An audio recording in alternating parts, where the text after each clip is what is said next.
Hi friends, പുതിയൊരു വീഡിയോയിലേക്ക് എല്ലാവർക്കും സ്വാഗതം. സന്തോഷത്തോടു കൂടി എല്ലാവരും കൂടി ഗായത്രിയുടെ വീട്ടിൽ ഭാവനയുടെയും ഭാമയുടെയും അമ്മയാവാൻ പോകുന്ന സന്തോഷം ആഘോഷിക്കുകയാണ്. അങ്ങനെ വീട്ടിൽ എല്ലാവരും എത്തിയിട്ടുണ്ടാവും. വിജയപത്മനും ജാനകിയും സൂര്യയും എല്ലാവരും എത്തിയിട്ടുണ്ടാവും. അങ്ങനെ ഗായത്രി പറയുകയാണ്, എല്ലാവരുടെയും മുന്നിൽ വെച്ച് എൻ്റെ മക്കൾ ഭാഗ്യമുള്ളവർ തന്നെയാണ്. കുട്ടികളുടെ അച്ഛൻ വളരെ ചെറുപ്പത്തിൽ തന്നെ മരിച്ചുപോയ സമയത്ത് എല്ലാവരും പറഞ്ഞു എൻ്റെ ജന്മം പാഴ് ജന്മമാണ്, കുട്ടികൾക്ക് ഭാഗ്യമില്ലാത്തവരാണെന്നൊക്കെ അങ്ങനെ പലവരും പറഞ്ഞിരുന്നു എന്ന് പറയട്ടോ. ആ സമയത്ത് ജാനകി ഒന്ന് അകറുകയാണ്. കാരണം ജാനകി അടക്കം എല്ലാവരും ഗായത്രിയുടെ മക്കളെയും പരിഹസിച്ചിരുന്നത് ഓർമ്മ വരികയാണ് കേട്ടോ. അങ്ങനെ ഗായത്രി പറയുകയാണ്, എൻ്റെ രണ്ട് മക്കളും എല്ലാ പ്രതിസന്ധികളും തരണം ചെയ്ത് അവർ രണ്ടുപേരും നിറവേറായിട്ടാണ് ഇപ്പോൾ ഈ വീട്ടിലിരിക്കുന്നത്. മക്കൾ രണ്ടുപേരും ഭാഗ്യം ചെയ്തവർ തന്നെയാണ് പറഞ്ഞ് ഗായത്രി രണ്ടുപേരെയും ചേർത്ത് നിർത്തി രണ്ടുപേരെയും ഉമ്മ വെച്ച് കൊടുക്കുകയൊക്കെ ചെയ്യാട്ടോ. എന്നിട്ട് ജാനകി പറയാണ്, മനം പോലെ മംഗല്യം എന്ന് കേട്ടിട്ടില്ലേ ഗായത്രി, അതുപോലെയാണ് സൂര്യയെയും അഭിയെയും പോലെയുള്ള ഭർത്താവിനെ കിട്ടിയതാണ് ഇവരുടെ രണ്ടുപേരുടെയും ഏറ്റവും വലിയ ഭാഗ്യം. ഇവരുടെ മനസ്സറിഞ്ഞ് സ്നേഹിക്കുന്ന രണ്ട് ഭർത്താക്കന്മാരാണ് ഇവർക്ക് കിട്ടിയിട്ടുള്ളത്. ഇവർ ഇവിടെ സന്തോഷത്തോട് കൂടിയിട്ടാണ്, ഇപ്പോൾ മനസ്സ് നിറഞ്ഞിട്ടാണ് ഇവർ രണ്ടുപേരും ഇവിടെ നിൽക്കുന്നത് എന്നൊക്കെ പറയട്ടോ. അപ്പോൾ സൂര്യ സന്തോഷത്തോടെ പുഞ്ചിരിക്കുകയാണ്. എന്നിട്ട് ഗായത്രി രണ്ടുപേരുടെയും നെറ്റിയിൽ പ്രസാദം തൊട്ട് കൊടുക്കുകയാണ്. അമ്പലത്തിൽ നിന്ന് പൂജിച്ചു വന്ന പ്രസാദം തൊട്ട് കൊടുക്കുകയാണ്. എന്നിട്ട് പറയുകയാണ്, നിങ്ങളുടെ രണ്ടുപേരുടെയും എല്ലാവിധ ദോഷങ്ങളും മാറാൻ വേണ്ടി പ്രത്യേകം പൂജിച്ചതാണ് എന്ന് പറയട്ടോ. അങ്ങനെ ഗായത്രിയും മറ്റുള്ളവരും ചേർന്ന് ഈ ചടങ്ങ് ഗംഭീരമായിട്ട് തന്നെ നടത്തുകയാണ്.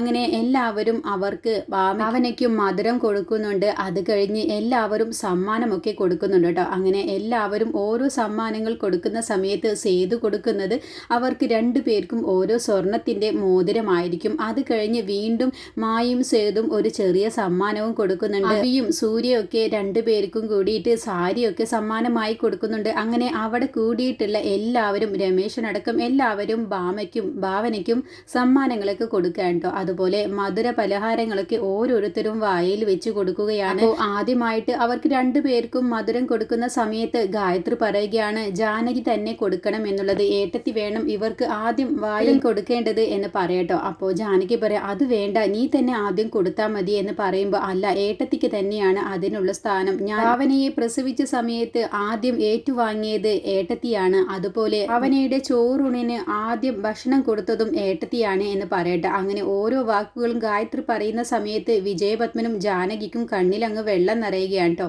അപ്പോൾ ജാനകി പറയാണ്, നീ ഇതൊന്നും മറന്നു ഗായത്രി എന്ന് ചോദിക്കുമ്പോൾ ഗായത്രി പറയണേ, ഞാൻ ഇതൊക്കെ മറന്ന് ഞാൻ പിന്നെ ഞാനല്ലാതെ ആയി മാറില്ലേ ഏട്ടത്തി എന്ന് പറയാണ്. അങ്ങനെ സന്തോഷത്തോട് കൂടിയിട്ടാണ് ജാനകിയും വിജയപത്മനും രണ്ടുപേർക്കും മധുരം കൊടുക്കുന്നത്. എന്നിട്ട് രണ്ടുപേരും അങ്ങോട്ടും ഇങ്ങോട്ടും ഉമ്മ ഒക്കെ വെക്കുന്നുണ്ട് കേട്ടോ. ഭാവനയ്ക്കും കൊടുക്കുന്നുണ്ട്, ഭാമയ്ക്കും കൊടുക്കുന്നുണ്ട്. അതുപോലെ തിരിച്ച് ഭാവനയും ഭാമയും അവരെ രണ്ടുപേരെയും ഉമ്മ ഒക്കെ കൊടുക്കുന്നുണ്ട്. അങ്ങനെ സന്തോഷത്തോട് കൂടിയിട്ടാണ് കേട്ടോ ആ നിമിഷം എല്ലാവരും ആഹ്ലാദത്തോടു കൂടി പങ്കിടുന്നത്. അങ്ങനെ സൂര്യയും അഭിയും പറയുന്നുണ്ട്, ഇതൊക്കെ ഞങ്ങൾ ആദ്യമായിട്ടാണ് ഇങ്ങനെയുള്ള ചടങ്ങുകളൊക്കെ കാണുന്നത് എന്ന് പറയുമ്പോൾ ഗായത്രി പറയാണ്, ഈ ചടങ്ങുകളൊക്കെ ആദ്യമേ ഉള്ളത് തന്നെയാണ്, പഴമക്കാരൊക്കെ ഈ ചടങ്ങുകൾ നടത്തിയിരുന്നു എന്ന് പറയട്ടോ. അപ്പോൾ ജാനകി പറയണേ, ഇപ്പോഴത്തെ തലമുറയ്ക്കൊന്നും ഇതൊന്നും അറിയില്ല. ഇങ്ങനെയുള്ള ചടങ്ങുകളൊക്കെ നടത്തുന്നത് എന്തുകൊണ്ടും ഗർഭിണികൾക്ക് അതൊരു സന്തോഷം തന്നെയാണ്. അവർ ഈ സമയത്ത് പലവിധ ബുദ്ധിമുട്ടുകളിലൂടെയും പ്രയാസങ്ങളിലൂടെയും ആവും അവർ കടന്നു പോവുക, മാനസികമായിട്ടും എല്ലാം തന്നെ. അപ്പോൾ ഇങ്ങനെയുള്ള ചടങ്ങുകളൊക്കെ നടത്തുന്നത് അവർക്ക് അതൊരു സന്തോഷം തന്നെയായിരിക്കും എന്നൊക്കെ ജാനകിയും പറയുകയാണ് കേട്ടോ. അങ്ങനെ പത്മൻ പറയുകയാണ്, എൻ്റെ പണത്തിൻ്റെ അഹങ്കാരം കൊണ്ടാണ് ഞാൻ ഇത്രയും നാളും ഞാനും ജാനകിയുടെ ഇരുട്ട് ബാധിച്ചിരിക്കുകയായിരുന്നു. ഇപ്പോഴാണ് ഞങ്ങൾക്ക് ഞങ്ങളുടെ തെറ്റുകൾ മനസ്സിലായതും എല്ലാം തന്നെ ഭാവനയാണ് ഞങ്ങളെ കണ്ണ് തുറപ്പിച്ചത് എന്ന് പറയട്ടോ. അങ്ങനെ ഗായത്രി പറയണ, ഞാൻ എൻ്റെ മക്കൾക്ക് ഇതുവരെയും ഞാൻ ഏട്ടത്തിയുടെയും ഏട്ടൻ്റെയും കുറ്റങ്ങളൊന്നും തന്നെ പറഞ്ഞു കൊടുത്തിട്ടില്ല. അവർക്ക് നല്ലത് മാത്രമാണ് ഞാൻ ഇതുവരെയും പറഞ്ഞു കൊടുത്തിട്ടുള്ളൂ.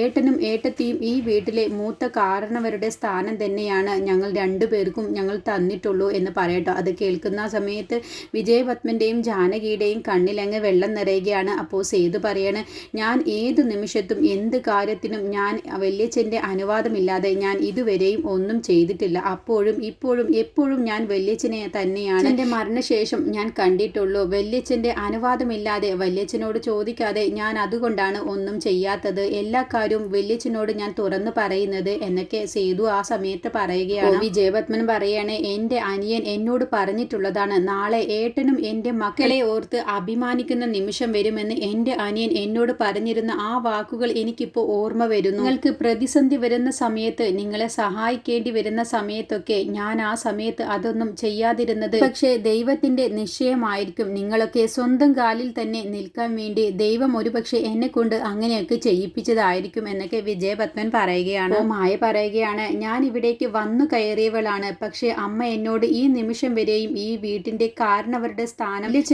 വല്യമ്മയ്ക്കും തന്നെയാണ് അമ്മ കൊടുത്തിട്ടുള്ളത്. അത് എന്നോട് പറയാറുമുണ്ട് എന്നൊക്കെ പറയട്ടോ. ആ സമയത്ത് ജാനകി ഗായത്രി ഒന്ന് കെട്ടിപ്പിടിച്ച് കരയുന്നുണ്ട്. ജാനകി ഇതുവരെ ചെയ്തതിനെല്ലാം തന്നെ പ്രായശ്ചിത്തമായിട്ടാണ് കേട്ടോ ജാനകിയും വിജയപത്മനും സംസാരിക്കുന്നതും അവരോടൊക്കെ സ്നേഹത്തോടു കൂടി സംസാരിക്കുന്നതൊക്കെ.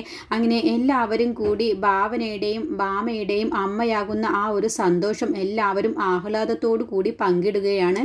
ആ സമയത്താണ് കേട്ടോ ജയനിർമ്മല സൂര്യയുടെ ഫോണിലേക്ക് വിളിക്കുന്നത്.